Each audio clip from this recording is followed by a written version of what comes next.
фарши гарм боиси паст шудани сифати шиддати қувваи барқ дар шаҳру ноҳияҳои вилояти суғд мегардад. ин ҳолат ҳамасола махсусан дар фасли сармо ба сифат ва ҳам талафоти нерӯи барқ таъсиргузор аст. Тӯра Атамов, сардори шабакаҳои барқи вилояти суғд, дар рафти нишасти хабарӣ иттилоъ дод ки солҳои қаблӣ дар бештари деҳаҳои вилоят аз бухории бобоӣ истифода мекарданд. ҳоло давоми чанд соли охир бухорӣ ба қавле аз мӯд баромадасту бозори фарши гарм тасфон аст. таҳлилҳои мутахассисони шабакаҳои барқи вилояти суғд дар ноҳияи Бобоҷонғафуров ва шаҳри Гулистон ин ҳолатро тасдиқ кардааст.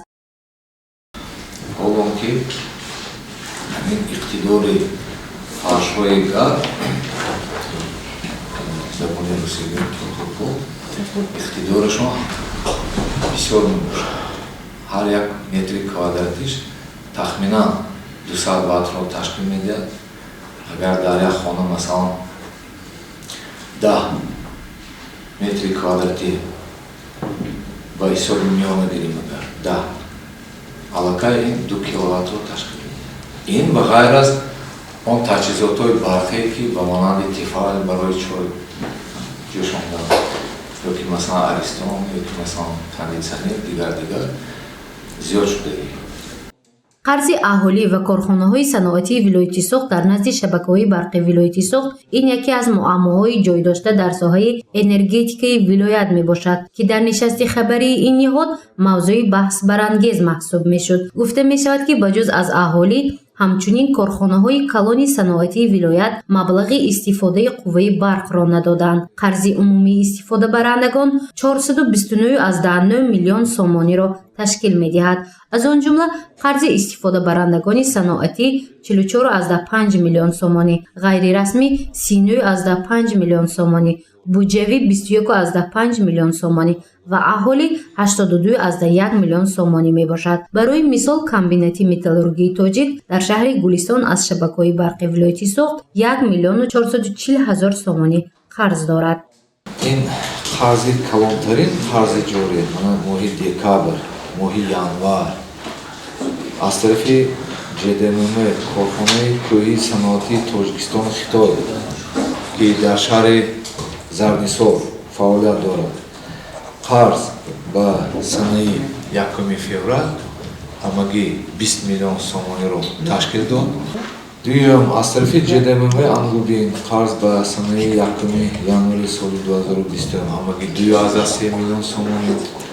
чхеле ки ҳамаи мо медонем тӯли якчанд сол фаъолияти собиқ корхонаи фабрикаи ресандагии Олимтекстайс ҳозир номаш иваз шудаги Ангубин тӯли 2 сол 3 соли охирин тамоман фаъолият надошт.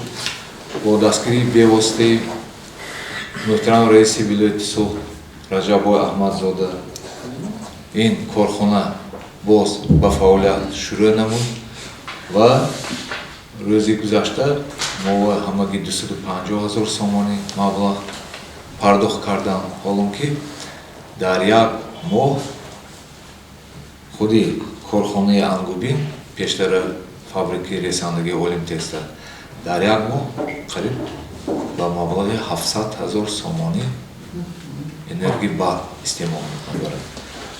ҳозир тасмим гирифтааст ки қарзи ҷориша моҳ ба моҳ тақрибан 700 ҳазор сомонӣ пардохт карда баъд қарзое ки кӯҳна аст аз соли гузашта мондагӣ 2,3 миллион ҷадвали пардохт тайёр кардагӣ месупоранд.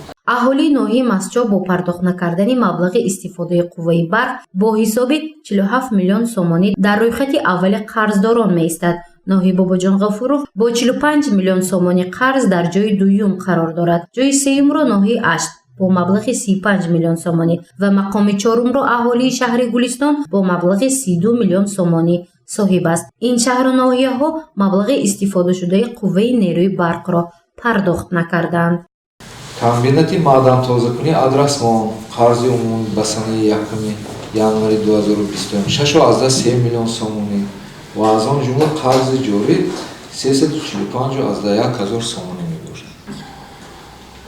худи комбинати маъдантозакунии Адрасмон якчанд шахтаҳо иборат мебошад.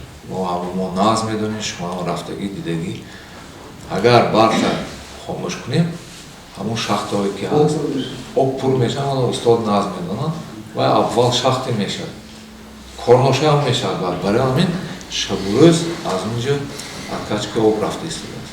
дар нишасти матбуотӣ ҳамчунин дар мавриди сохтани нерӯгоҳи барқӣ сухан рафт. Бино ба гуфтаи Тура Атамов, эҳтимол меравад дар ноҳияи айнӣ боз як нерӯгоҳи барқии обӣ дар ҳамкорӣ бо Вазорати энергетикаи Ҷумҳурии Тоҷикистону Ӯзбекистон ба роҳ монда шавад. Ин кор ҳоло дар марҳилаи гуфтушунид қарор дошта, вазъи оби дарёи Зарафшон омӯхта шуда истодааст. Агар таҳлил ва санҷишҳои мутахассисони соҳаи энергетика ба хубӣ анҷом ёбад, пас нерӯгоҳи барқии обӣ сохта мешавад. гузориши Мафнун Шукур ва Наимҷон Айюбов барои барномаи иттилоотӣ Хабар.